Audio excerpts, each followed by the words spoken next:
Bonjour, pasteur Wanakaija Khouchen, responsable de l'église évangélique numérique Philadelphie.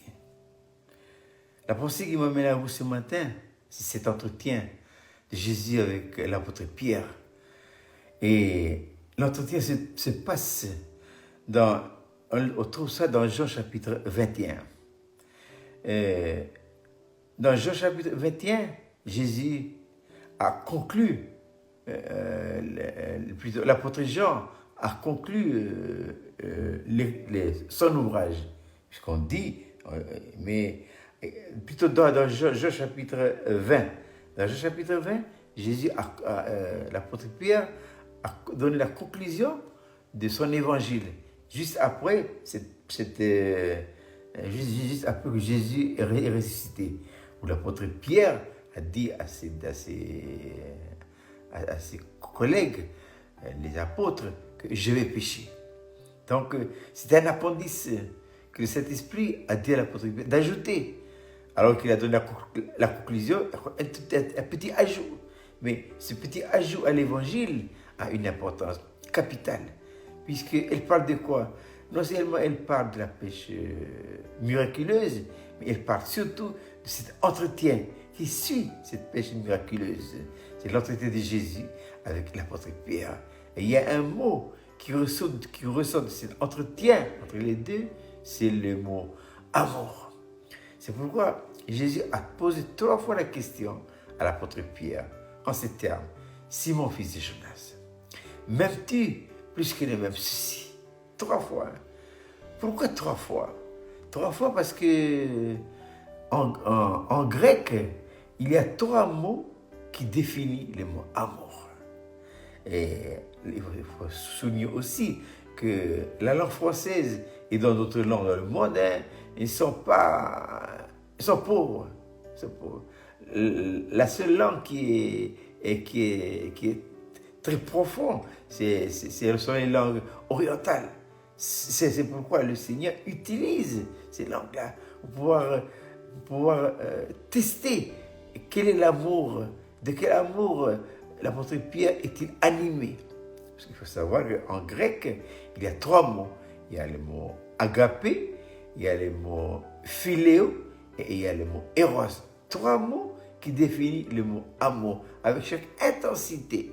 Tandis qu'en français, il n'y a qu'un seul mot. Voilà, c'est l'amour. Moi, je me trouve à l'IFO à ce moment, et il y a un seul mot qui définit l'amour, c'est inim.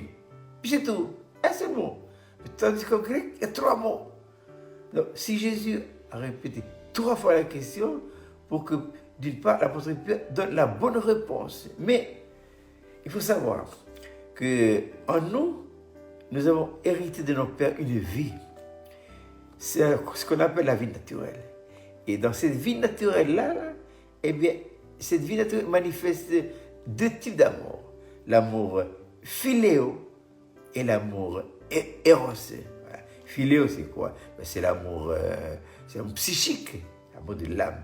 Tandis que eros, c'est l'amour charnel. Voilà.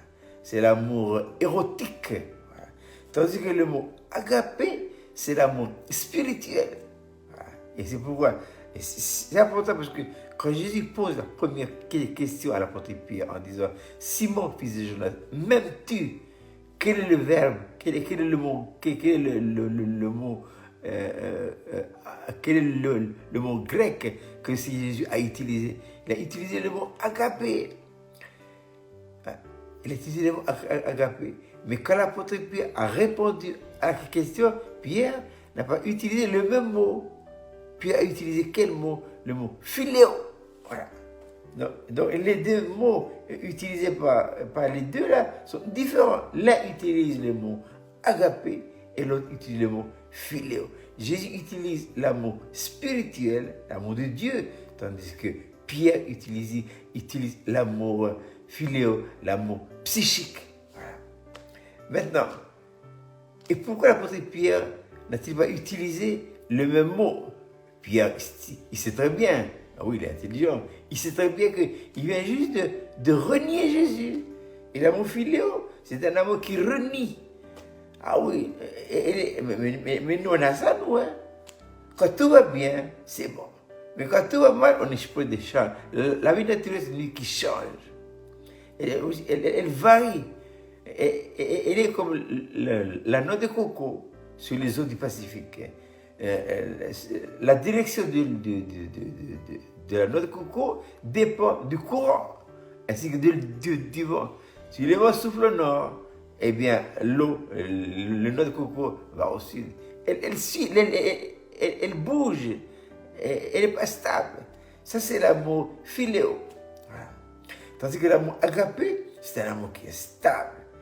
Philéo, c'est l'amour psychique. Agapé, c'est l'amour de Dieu. Dieu a tant aimé le monde qu'il a donné ce que c'est là de meilleur. C'est quoi l'amour? Et Jésus dira, il n'y a pas de plus grand amour que de donner sa vie pour ceux que l'on aime. Alors, Jésus revient et repose la question une deuxième fois. Et il utilise toujours le même mot. Simon, fils de Jonas, m'aimes-tu? Pierre répond. Voilà. Mais quand Pierre répond, Pierre utilise toujours le même mot. C'est quoi? Philéo. Philéo. Voilà. Évidemment, Pierre, ici, Jésus, bon, alors maintenant, Jésus va revenir à la troisième reprise. Et dans la troisième reprise, Jésus va utiliser quel mot? Il va utiliser le même mot que Pierre. Philéo. Voilà, parce que Pierre, quand il a entendu ça, il se disait à lui-même, mais quoi, le Seigneur m'aime plus, il ne m'aime plus, puisque changer de verbe. Alors, et c'est pourquoi Pierre, avec cette réflexion, cette analyse, il était triste. Il était triste parce que son cœur est sincère. Il aimait Jésus, mais il ne sait pas de quelle vie il vit. Il vit de quelle vie, Pierre? La vie naturelle. La vie naturelle ne peut pas exprimer avec sincérité l'amour. C'est impossible. Il faut changer de vie. Il faut changer de vie. C'est pourquoi Pierre fut attristé. Il a dit, Seigneur, tu sais que je t'aime. Mais tu sais très bien que mon cœur est très changeant. Un jour ça va, un jour ça va pas. Tout change, tout dépend des circonstances de la vie. Ah, mes chers frères et sœurs, mes chers amis, que l'amour qui vous anime, qui doit m'animer, soit l'amour de Dieu. Mais que faut-il faire pour avoir cet amour de Dieu-là? Il faut la nouvelle naissance. Et qu'est-ce que la nouvelle naissance? C'est recevoir en soi les gènes de Dieu. Et ce n'est pas tout. Il faut que la croix, en tant que principe de vie, opère en vous et moi une action profonde pour pouvoir donner à la vie de Dieu les droits absolus. Tous les droits absolus. Et ça à la croix. C'est ça la croix. Mais pour ça, il faut que Jésus règne sur le trône. Alors, Jésus disait à l'apôtre Pierre a compris. Il a dit à l'apôtre Pierre, écoutez, quand tu étais jeune, en d'autres termes, quand tu es un chrétien jeune et qui continue à vivre la vie naturelle, voilà, tu vas où tu veux et tu fais ce que tu veux. Mais quand quelqu'un d'autre te scindra le front, quand tu seras vieux, quand tu seras âgé, quand tu seras fatigué, quelqu'un d'autre te scindra le front et te mènera où tu ne voudras plus y aller. De quel amour, de quelle situation Jésus parle-t-il à l'apôtre Pierre? C'est agapé. C'est les souffrances, les difficultés de la vie. Ah oui. Alors, pour nous ce matin, ne l'oublions pas. Hein? Trois mots en grec. Agapé, philéo et eros. Philéo et eros, c'est l'amour charnel, c'est l'amour naturel, c'est l'amour érotique, eros. Tandis qu'agapé, c'est l'amour de Dieu. Et pour manifester l'amour de Dieu, qu'est-ce qu'il faut faire? Il faut la vie de Dieu. Si nous n'avons pas l'amour de Dieu, si nous n'avons pas la vie de Dieu, nous ne pouvons pas exprimer l'amour agapé. Maintenant, pour que cet amour agapé se manifeste en vous et en moi, il faut vivre la croix. Voilà le message que je voulais prêcher dans ce pays, à Lifou et partout. La croix. La croix seule est capable de manifester le vrai amour. On dit souvent, oui, mais de quel amour? De quel amour? Il n'y a pas un amour intermédiaire. Ou c'est agapé, ou c'est philéo, ou c'est eros.